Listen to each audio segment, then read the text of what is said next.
Como receber o seu auxílio-doença na Justiça Federal? Primeiro passo: você está doente, está impossibilitado de trabalhar, sofreu um acidente. Você tem que ir do INSS e fazer o seu pedido. Esse é o primeiro requisito.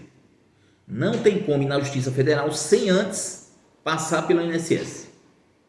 Então é o primeiro requisito. Você está doente, vai ao INSS fazer o pedido de auxílio-doença.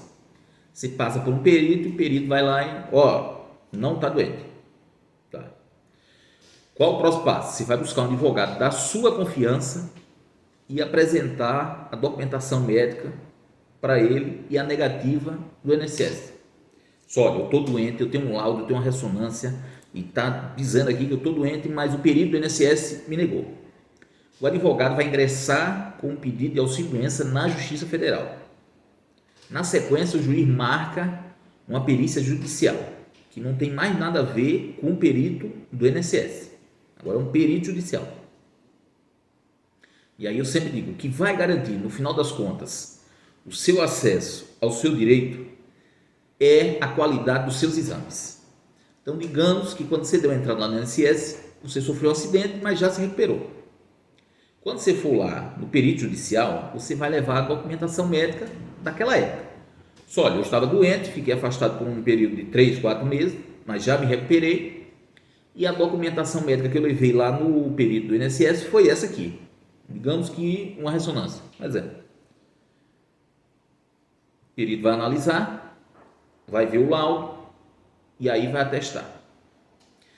Digamos que você estava doente naquela época e você ainda não se recuperou.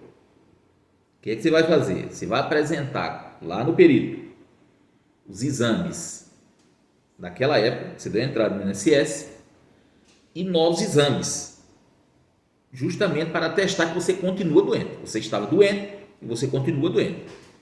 E aí o juiz pergunta do processo para o perito, a gente chama de quesito. Só, olha, fulano de tal está doente? O perito vai dizer, tá. Na época que ele deu entrada lá no INSS, ele apresentou essa documentação aqui. Essa documentação atesta que ele está doente. E ele continua doente? O perito vai dizer, olha, me trouxe uma documentação nova, eu avaliei ele e ele continua doente.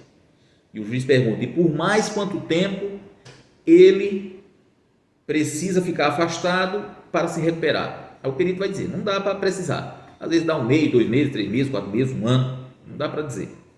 E a partir disso, o juiz emite uma sentença.